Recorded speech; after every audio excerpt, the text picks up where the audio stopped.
देखिए, मध्य पूर्व इस वक्त एक बारूद के ढेर जैसा है और वहां के तनाव के जो नतीजे हैं वो बहुत दूर तक जा सकते हैं, खासकर उस इंडस्ट्री पर जिस पर हम सब, आप और हम निर्भर हैं, दवा उद्योग।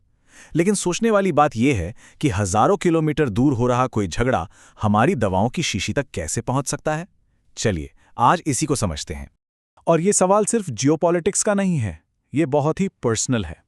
क्या वाकई एक दूर का युद्ध हमारी जरूरी दवाओं की सप्लाई को खतरे में डाल सकता है? इसका जवाब शायद आपको चौंका दे, लेकिन वो है हाँ, बिल्कुल डाल सकता है। इस पूरे जोखिम को समझने के लिए हमें एकदम शुरुआत में जाना होगा, हर दवा के सोर्स कोड तक। तो ये एपीआईज यानी एक्टिव फार्मास्यूटिकल इंग्रेडिएंट्स असल में किसी भी दवा की जान होते हैं। यही वो केमिकल है जो बीमारी पर असर करता है। आप समझिए कि इसके बिना कोई भी दवा सिर्फ एक बेअसर गोली है। यही वो चीज है जो किसी दवा को दवा बनाती है। और यहीं पे इस कहानी की पहली बड़ी कमजोरी सामने आती है। इन जरूरी इंग्रेडिएंट्स यानी एपीआईज का ज्यादातर उत्पादन सिर्फ 2 देशों में होता है, चीन और भारत। इसका मतलब ये हुआ कि पूरी दुनिया की सेहत मोटे तौर पर बस कुछ ही जगहों पर निर्भर करती है। अब इसमें एक और परत जुड़ती है और वो है भूगोल की। इन एपीआईज को दुनिया भर में पहुंचाने वाले ज्यादातर जहाज हॉर्मुज़ जलडमर मध्य से गुजरते हैं। ये एक बहुत ही संकरा समुद्री रास्ता है जिस पर ईरान का काफी नियंत्रण है। अब आप सोचिए, कोई भी संघर्ष इस रास्ते को कितनी आसानी से बंद कर सकता है। नतीजा बिल्कुल सीधा और चिंताजनक है। अगर ये रास्ता बंद होता है तो एपीआईज का फ्लो रुक जाएगा। फिर चाहे फैक्ट्री जर्मनी में हो या अमेरिका में, कच्चे माल के बिना उत्पादन ठप हो जाएगा और हम सब दवाओं की एक वैश्विक कमी का सामना करेंगे। लेकिन चलिए मान लेते हैं कि कच्चा माल मिल भी गया, पर यह तो लड़ाई का सिर्फ एक हिस्सा है। अगर दवाएं बन भी जाएं तो उन्हें जरूरत की जगहों तक पहुंचाना अपने आप में एक बहुत बड़ी चुनौती बन जाता है। जरा सोच कर देखिए, एक एक्टिव वॉर जोन में टीके या कैंसर की दवाएं पहुंचाने की कोशिश करना, जिन्हें एकदम ठंडे तापमान में रखना जरूरी है। टूटे हुए बंदरगाहों और तबाह हो चुके हवाई अड्डों के साथ ये मिशन लगभग नामुमकिन हो जाता है। ऊपर से जो मानवीय सहायता की लॉजिस्टिक्स होती हैं, उस पर इतना बोझ बढ़ जाता है कि मरीजों तक जरूरी मदद पहुंचने में बहुत ज्यादा देर हो जाती है। और जाहिर है, जब लॉजिस्टिक्स में इतनी दिक्कतें आती हैं तो उसका सीधा असर पड़ता है हम सबकी जेब पर, मतलब कीमतों पर। ये तो इकोनॉमिक्स का बड़ा सीधा साधा नियम है, सप्लाई और डिमांड का।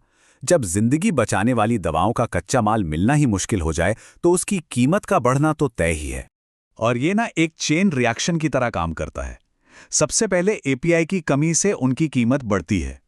फिर संघर्ष की वजह से तेल महंगा होता है, जिससे जहाज़ों का भाड़ा यानी शिपिंग कॉस्ट बढ़ जाती है। फिर बीमा कंपनियां ऐसे खतरनाक इलाकों में माल भेजने का प्रीमियम बढ़ा देती हैं। और अंत में ये सारा का सारा बोझ मरीजों और दुनिया भर की स्वास्थ्य प्रणालियों पर आ जाता है। तो ये सवाल कि सबका वित्तीय बोझ आखिर कौन उठाता है, जवाब बिल्कुल साफ है। ये बोझ मरीजों, बीमा धारकों और पब्लिक हेल्थ प्रोग्राम्स पर पड़ता है, जिससे अच्छी स्वास्थ्य सेवा हर किसी के लिए और ज्यादा महंगी होती चली जाती है। लेकिन इसका असर सिर्फ बढ़ी हुई कीमतों तक ही नहीं रुकता। इस पैमाने के किसी संघर्ष के जो आफ्टर शॉक्स होते हैं वो इतने गहरे हो सकते हैं कि ये पूरी दवा इंडस्ट्री को हमेशा के लिए बदल सकते हैं। सोचिए जरा, एफडीए जैसी जो रेगुलेटरी संस्थाएं हैं वो दूसरे देशों में जाकर कारखानों का इंस्पेक्शन नहीं कर पाएंगी, जिससे नई दवाओं को मंजूरी मिलने में सालों की देरी हो सकती है। स्वास्थ्य संगठनों का सारा ध्यान सिर्फ दवाओं की कमी को पूरा करने पर लग जाएगा, जिससे नई बीमारियों पर जो रिसर्च हो रही है उसकी रफ्तार धीमी पड़ सकती है। और सबसे अहम बात, हर देश अपनी दवाओं की सप्लाई के लिए दूसरे देशों पर निर्भरता को लेकर सवाल उठाने लगेगा। इसी सोच को रीशोरिंग कहते हैं, मतलब उत्पादन को वापस अपने देश में लाना।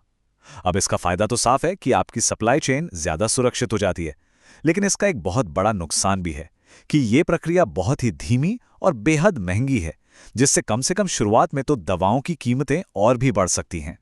तो कुल मिलाकर ये बात एकदम साफ है कि हमारी दवाओं की सप्लाई का जो पूरा सिस्टम है वो कितना नाजुक और एक दूसरे से जुड़ा हुआ है।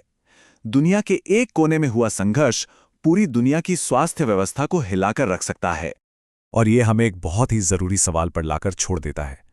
हमने एफिशिएंसी और कम लागत के लिए एक ग्लोबल सिस्टम तो बना लिया, लेकिन क्या इस प्रक्रिया में हमने मजबूती और लचीलेपन से समझौता कर लिया है? ये एक ऐसा बुनियादी सवाल है जिसका जवाब दुनिया भर के लीडर्स और समाजों को मिलकर खोजना होगा।